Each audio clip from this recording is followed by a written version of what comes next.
नमस्कार, मैं हूं मानसी तिवारी और आप देख रहे हैं के भारत न्यूज। आइए नजर डालते हैं उत्तर प्रदेश स्पेशल बुलेटिन की ओर। लखनऊ में वैलेंटाइन डे से पहले हिंदूवादी संगठन सक्रिय। देखिए लखनऊ से हमारे संवाददाता मोहम्मद दाऊद की एक खास रिपोर्ट। लखनऊ में वैलेंटाइन डे से पहले हिंदूवादी संगठन सक्रिय हो गया है। बता दें कि हिंदू समाज पार्टी के नेता शिशिर के नेतृत्व में हिंदूवादी संगठन के कार्यकर्ता परिवर्तन चौक स्थित बेगम हजरत महल पार्क में हाथों में लाठी लेकर वैलेंटाइन डे न मनाने की धमकी देने पहुंचे हैं। देखिए इस मामले में क्या कहना है शिशिर हिंदूवादी नेता का। आज यहाँ पर आप लोग क्या करने आए हैं? लाठी लिया है आपने और तेल से पूरा मालिश की जा रही है लाठी की, क्या वजह है? किस भय बिन होए न प्रीत, ये डंडा इसका प्रतीक है। जिस तरीके से पूर्व में प्रतिवर्ष की भांति जो हर साल वैलेंटाइन डे यहाँ परोसा जाता है, जो हग डे, किस डे, फ्लावर डे ये मनाया जाता है, ये उन लोगों की संस्कृति है जिन्होंने लगभग 200 वर्ष हमारे पर जुल्म किया, हम लोग के ऊपर अत्याचार किया, निहत्ते हिंदुस्तानियों के ऊपर लाठियाँ चलाई। ऐसी संस्कृति का हम लोग विरोध करते हैं। हम लोग का कहना है कि प्यार एक पवित्र शब्द है। जिस तरीके से भगवान कृष्ण मीरा जी और राधा जी का जो प्रेम था वो प्रेम है। प्रेम की व्याख्या गलत दी जाती है। तो हम लोग का ये कहना है जो पार्क है, सार्वजनिक स्थल है, यहाँ पर परिवार के लोग आते हैं, वहाँ पर आ करके मुंह पे कपड़ा बांध करके जो लोग आ रहे हैं वो यहाँ पर जो संस्कृति का दुष्प्रचार कर रहे हैं, यहाँ अश्लील हरकतें करते, उसका हम लोग कड़ा विरोध करते आए हैं। कल जो है, कल बलिदान दिवस है भगत सिंह जी का। जो भगत सिंह ब्रिटिश काल, अंग्रेजों के काल से उससे लड़े, उनके विरोधियों की संस्कृति को परोसने का जो कार्य है उसको रोकने के लिए हम लोग आज डंडे को तेल पिला रहे हैं और तैयारी कर रहे हैं, क्योंकि ये इस बात का प्रतीक है कि प्यार से, हम मोहब्बत से आपको सब समझाएंगे हाथ जोड़ के। लेकिन उसके बावजूद अगर पार्क में आप अश्लील हरकतें करोगे, बदतमीजी करोगे, तो उसके लिए हम कानून के दायरे में रहते हुए उनको दुरुस्त करने का कार्य करेंगे। जैसा कि अभी कुछ देर पहले हम लोग पार्क में गए तो जिस लड़का लड़की जो अश्लील हरकत कर रहे थे, हमने जब उनसे नाम पूछा, कोई बात पूछी, तो वो कह रहे मेरी बहन है। अब बताइए, सार्वजनिक स्थल पे बहन को ला के कौन गलत या अश्लील हरकत करेगा? तो ऐसे जो पापी और दुष्चरित्र के लोग हैं उनको दुरुस्त करने के लिए ये डंडा तेल पी रहा। प्रभारी मंत्री बलदेव ओलख का बयान। बीजेपी सरकार आत्मनिर्भरता पर दे रही जोर। संभल जिले के प्रभारी मंत्री बलदेव ओलख ने साफ कर दिया है कि पार्टी सिंबल पर चुनाव नहीं लड़ाएगी, लेकिन पार्टी समर्थित को पूरा सहयोग करेगी।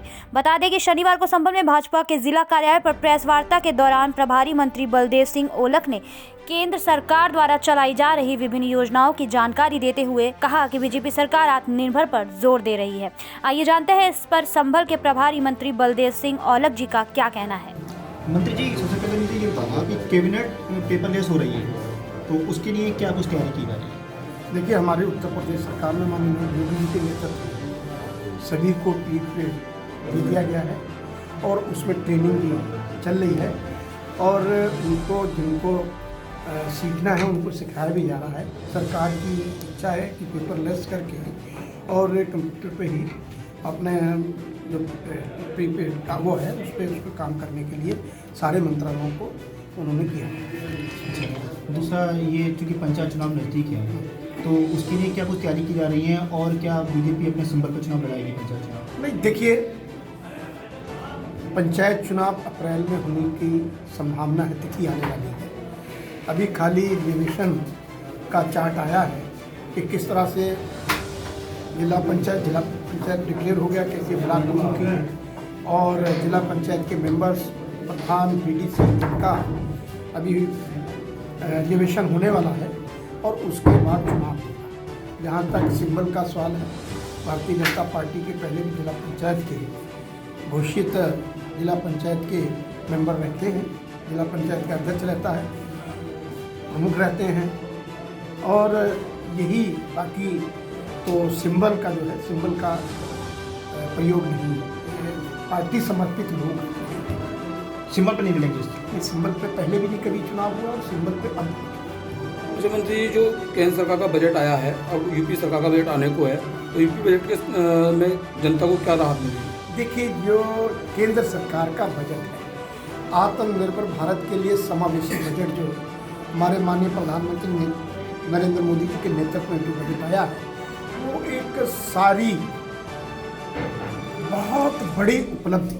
और इस साल जो 2021 का था, महामारी को देखते हुए ऐसा बजट, एक ऐतिहासिक बजट माननीय प्रधानमंत्री के नेतृत्व में आया है और ये देश को आगे बढ़ाने का काम करेगा, लोगों को रोजगार देने का काम करेगा, लोगों को जीवन में खुशहालियाँ लाने का काम करेगा और ये सभी वर्गों का समावेशी बनाकर इस बजट को आत्मनिर्भर भारत की दिशा में बढ़ने का काम करेगा। यूपी बजट में जनता को क्या राहत मिलेगी? यूपी का बजट 22 तारीख को आने वाला है और मैं कहना चाहूँगा कि उत्तर प्रदेश में माननीय योगी जी के नेतृत्व में बहुत अच्छा बजट लेके माननीय मुख्यमंत्री जी आ रहे हैं और एक ऐतिहासिक बजट उत्तर प्रदेश का भी बजट रहेगा। आम जनता को क्या मिल पाए, क्या मिलेगा उसमें? मैंने कहा कोई ऐसी व्यवस्था नहीं रहेगी जिसमें आम जनता को नहीं मिले। आम जनता को तो माननीय प्रधानमंत्री जी के और माननीय योगी जी उत्तर प्रदेश के मुख्यमंत्री जी के नेतृत्व में इस महामारी में भी सब लोगों को सारा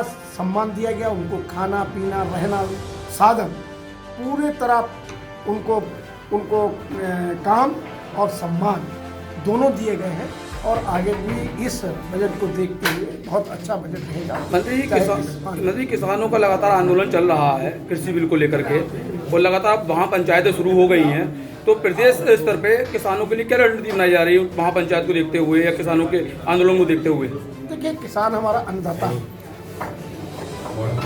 और किसान के कई दौर की वार्ता सरकार के साथ हुई भी है और आगे भी माननीय प्रधानमंत्री जी ने ओपन कहा है, कोई भी बात करनी हो, कोई भी आप उस बिल को देखते हुए अगर कोई बात कहनी है तो उसके लिए ओपन है, खुला हुआ है और मुझे उम्मीद है कि हमारे अन्नदाता और हमारी सरकार दोनों बैठ के सही दिशा में और सही इसको करने का काम करें।